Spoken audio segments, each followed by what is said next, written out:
Mont Mont Shasta. Shasta. Je me suis récemment installée pour le travail à Weed, en Californie. C'est une petite ville près du Mont Shasta. Je suis un passionné de randonnée et il y a 2 jours, j'ai décidé d'explorer cette montagne pour fêter mon premier week-end de repos. J'avais pas d'idée précise sur où commencer, alors j'ai conduit aussi loin que je pouvais dans la forêt entourant le mont, jusqu'au bout du petit chemin de terre. Il était environ 15 heures, avec un ciel si clair et si pur que je me réjouissais à l'avance de ce qui s'annonçait comme une magnifique balade. Je suis sortie de la voiture et me suis dirigée vers les pentes de la montagne.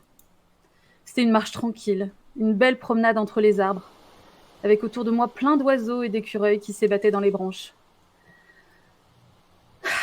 Je remplissais avec bonheur mes poumons des odeurs de la forêt en savourant chaque minute de cette communion avec la nature. J'ai ressenti que quelque chose n'allait pas un peu plus tard, en arrivant au lit asséché d'une rivière. Alors que je m'arrêtais pour prendre quelques photos, j'ai soudain réalisé que tout était très calme. Très, très calme. Pas de chant d'oiseaux, aucun animal en vue. Et même le vent semblait être retombé. Pour le dire simplement, il n'y avait aucun son. Un silence parfait, qui paraissait complètement artificiel dans ce cadre foisonnant de végétation. Je me suis simplement dit qu'il devait s'agir d'une simple curiosité topologique, un truc qui bloquerait le vent, un coin boudé par les animaux, et je me suis mis à longer la rivière. Mais mon malaise montait. Je n'entendais que le bruit de mes propres pas sur les graviers et rien d'autre. J'avais clairement l'impression d'être observée. Mais pas cette impression qu'il y a quelqu'un derrière sa fenêtre qui vous regarde, non, non.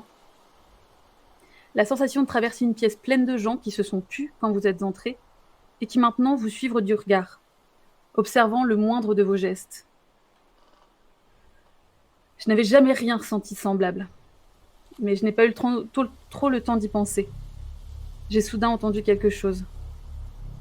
Ça semblait venir de nulle part, une sorte de chant, comme un fredonnement angélique sans parole, mais ça semblait un peu électrique, comme le bourdonnement que produisent les lignes à haute tension.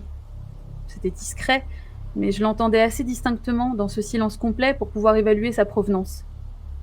Ça venait de l'autre côté de la rivière asséchée. Dans l'enchevêtrement d'arbustes, de buissons et de branches, quelque chose se tenait debout et me fixait. On aurait dit un fantôme, dans la mesure où c'était tout blanc. Mais c'était clairement réel et tangible. C'était comme quelqu'un qui aurait porté une robe, mais je ne voyais ni main, ni pied, ni même un visage.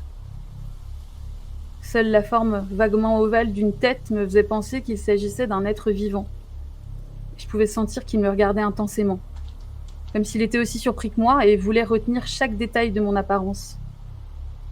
Même à cette distance, je pouvais voir que ce corps avait une texture étrange, lisse et brillante comme de la porcelaine, mais ondulante comme de la soie. Ça ne ressemblait à rien d'humain. J'étais de toute évidence tétanisée, entre la surprise et la terreur, figée sur place. Nous nous sommes fixés comme ça pendant bien 30 secondes, et j'ai repris un peu mes esprits. J'ai très lentement fait quelques pas en arrière.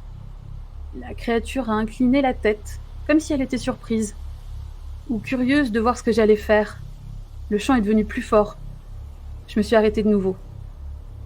J'ai voulu regarder derrière moi pour vérifier où je mettais les pieds, et pour voir si j'avais un chemin pour fuir, et à la seconde où j'ai tourné la tête, le chant s'est interrompu, comme si on avait appuyé sur un bouton stop.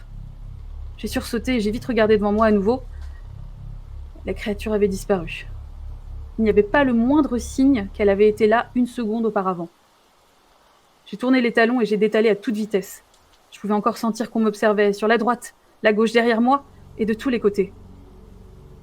J'ai couru et trébuché pendant de longues minutes, à bout de souffle. Quand je suis enfin revenue à ma voiture, les sons de la forêt sont brusquement revenus. Les oiseaux pépillaient, le vent descendant de la montagne agitait à nouveau les feuilles, mais ça n'a pas suffi à calmer ma terreur. J'ai ouvert la porte et j'ai roulé aussi vite que possible hors de ces bois. Je n'ai jamais cru au paranormal, et je n'ai jamais eu la moindre expérience de la sorte. Je suis extrêmement sceptique quand on me parle de ces trucs, mais cette rencontre m'a fait remettre en question beaucoup de choses. Je ne pense pas que je remettrai les pieds dans cette montagne. J'en ai même fait des cauchemars. Je n'ai aucune idée de ce que j'ai vu ce jour-là, ni de quel nom lui donner.